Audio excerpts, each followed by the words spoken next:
weekend viewers, welcome to the Tube's Weekend Edition, where we take a second look at the stories that made our week. Let's go! With me on the Tube's team, our journalist Shai Ringel and our boss Yaron Tenbrink. How was your week, boys? It was an excellent tech week, great stories. We had a lot of them. Very bad week in any other sense. But tech is great. Well, we're a tech show, therefore we are happy. Shai, how was your week? Okay. Lovely. Let's start. Microsoft amazed the world this last Wednesday with something it hadn't done in, well, a very long while: innovation. In its Windows 10 announcement earlier this week, Microsoft unveiled a series of new products and radical improvements to its market-leading operating system. But what really made every geek in the world drop his jaw were the new holographic tech it presented. Take a look. What if we could go beyond the screen, where your digital world is blended with your real world? Now we can. This is the world with holograms. What will they enable us to do? New ways to visualize our work. I have an idea for the fuel tank. New ways to share ideas with each other. How are things going your end? I just put the images in OneDrive. Perfect. More immersive ways to play.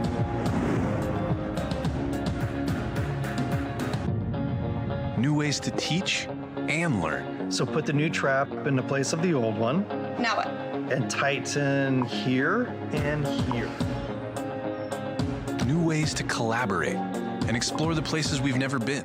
Okay. Did you notice in the commercial that they don't show the frontal appearance of the glasses? That's a very smart thing to do. Okay, why? Because you look like a dork, basically. Yeah, you know.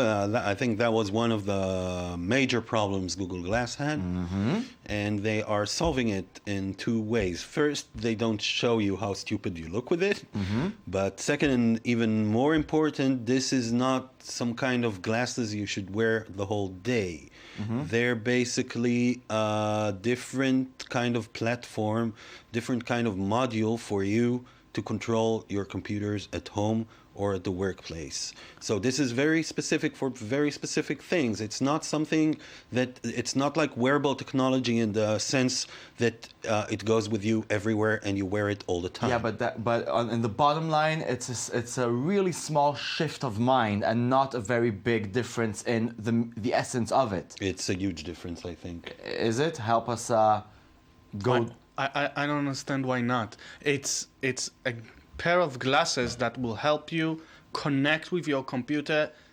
entirely differently than what you can right now.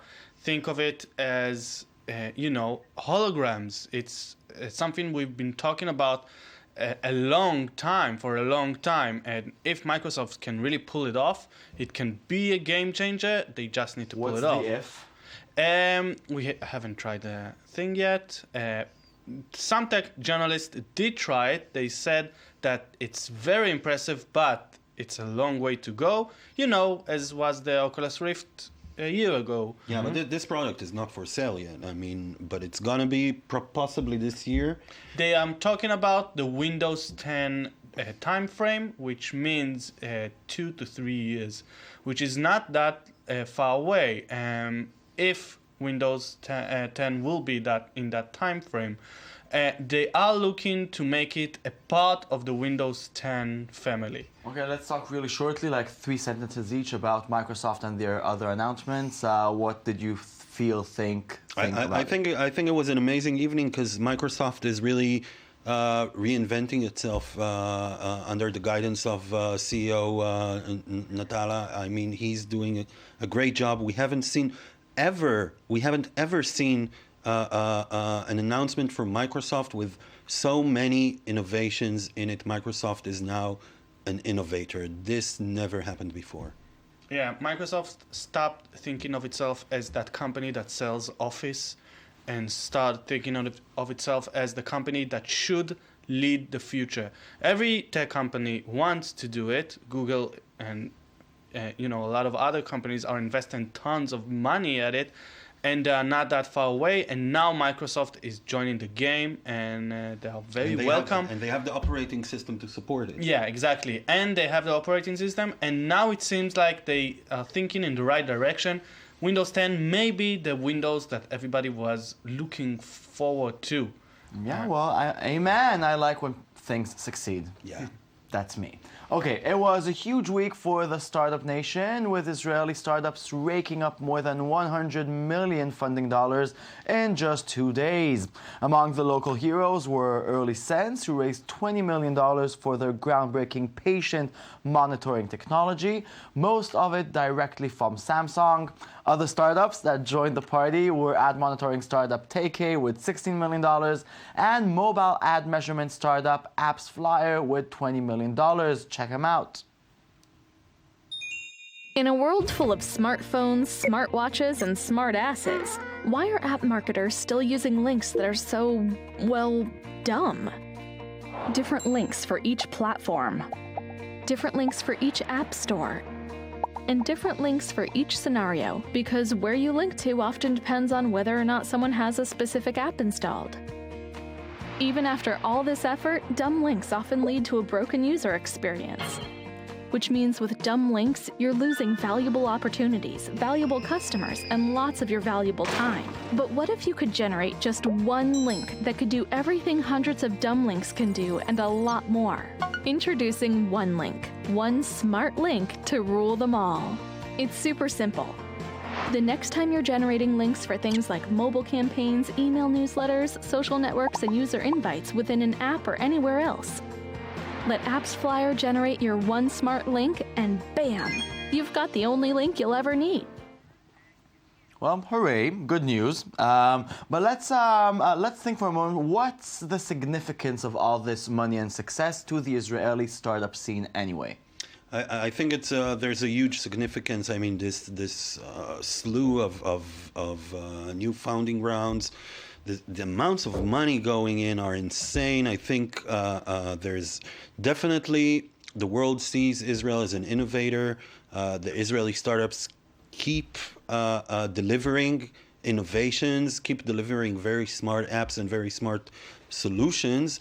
And, after 2014, that was a record year for Israeli startups. I think 2015 starts even better. Wow, but we see all these flourishing startups. One can imagine Israel is flooded with money and every random consumer can, buy things. But that's not the situation, isn't it? No, it's still a startup nation, which means that we don't have the big company that will be our Nokia.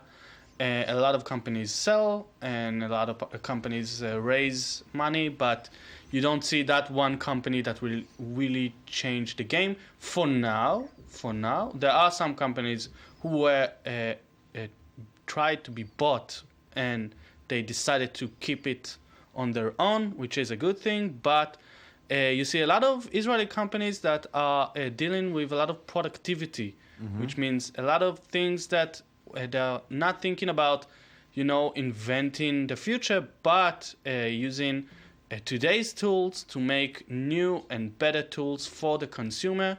They are a lot of the startups are corporate functionality and a lot of consumers functionality, and it's okay. It's not the most innovative things you see from Israel, but you see a lot of big tech companies trying to build their offices here. But can Israel become a richer state one day? No, not when the situation is as it currently is. Israel only has like 9% of the workforce is in tech.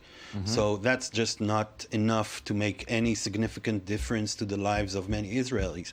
Actually, what we have here is two parallel economical systems developing. One is Startup Nation. It's very rich. It has a lot of money. It's very popular around the world. The other one is Israel, where the majority of the public, is constantly struggling just to survive and make ends meet every month. And actually these two parallels are actually growing further apart from one another. Okay. Thank you. Let's move on. January was the best month ever for Amazon Studios. After receiving its first Golden Globe for the excellent series Transparent and signing Woody Allen to write and direct his first TV series, Amazon shocked showbiz expert by announcing it will produce 12 feature films this year and surprised everyone by releasing 12 more pilots of original series to be voted on by the viewers. Here's one we especially liked.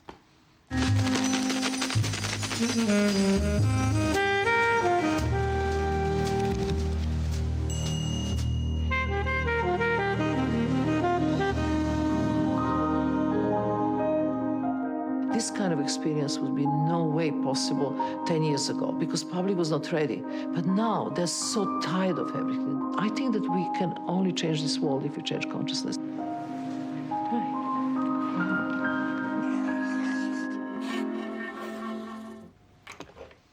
Yeah, Shah, you know, half a year ago, we were doubtful that Amazon can even be not a major player, a player in the showbiz game. What changed and how come it changed so drastically? A lot of money. Amazon decided they will put a lot of money on the risk. But when we talked about it, the thing was not money. The thing was it's hard to make good television. That was our case here. So they're making a lot of television. That's the thing. They're making 12 pilots. That's a huge amount. Of course, they have the startup thinking, which means that they'll put the 12 pilots on the air and let the users vote. Some of the users vote one pilot. They decided to bring another pilot that they thought will bring them, you know, they're thinking much more as a startup than a regular broadcast system. But you have to remember, they put a lot of money. Not a lot of companies could have done that. When we talk about 12 movies a year, that's Universal's number. That's Universal Studios' number. Amazon is a very different company from Universal because Amazon has a big pockets. Universal doesn't. Most of the show business, most of movie industry and movie studios don't have the big pockets. They live from movie to movie. Amazon can decide they'll bring 12 movies a year and they'll do it. Yeah, but if they flop movie after movie, I mean, there's an amount of movies that they have to succeed. They don't have to succeed in the first year. They have to That's succeed right. eventually, but their pockets are deep enough that when they decide that we, Amazon, are becoming now a major film studio, they just become one. You know, it's as simple as that. Now, they have to bring the hits, that's true, but with money, you can do that because Amazon dropped about $1 billion on video content this year. That's a lot. And when you do so much, eventually, some of it will be very successful, as it happened with its television productions. I mean, we thought, okay, that's going to be extremely hard, and they won't be able to do it because the competition is too fierce. But if they match the competition with the amount of their productions, that gives them a serious chance. How come we're not giving any credit to any artistic director or someone that's doing a creative job and just putting it all on the money? No, they bought a lot of very good directors and very talented people, but you have to remember it costs a lot of money in the show business, and those people come from show business, and Amazon and Netflix lured them with a lot of money. Netflix announced today that they will put 20 scripted shows a year, 20 original scripted shows a year from Netflix. That's but for Amazon, it's not about the artistic direction because their system, it doesn't have like this person sitting at top and says, yeah, we'll do this, this will be excellent, this will be very successful. They work through the public. Where the public says we want to see that, they produce a whole series. If it doesn't say so, the pilot is the only thing you'll see. Only so we can have something to talk about in a year's time. Yes or no answer, they're going to have a huge movie success? I think yes. They'll have at least one. At least one. That's Okay. what they need. That's what they need. Okay, Oscars and everything.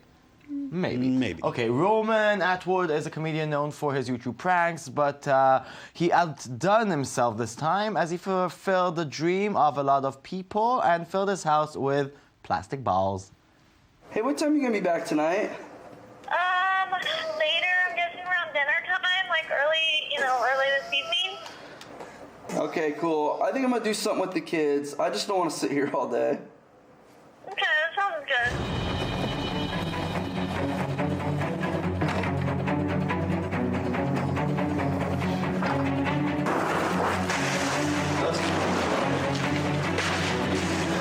guys ready?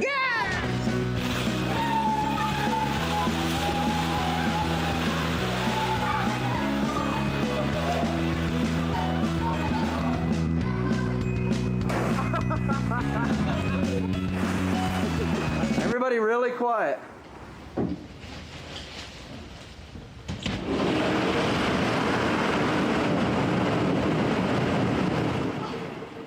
Haha, being a cool dad is fun. Thank you very much, Aaron. Thank you very much, Shai. Thank you for watching. Enjoy the rest of your weekend. We'll be back on Monday with a brand new show. Log on to our Twitter, Tumblr, the 224. And always remember, when the Queen is happy, there is peace in the kingdom. Goodbye.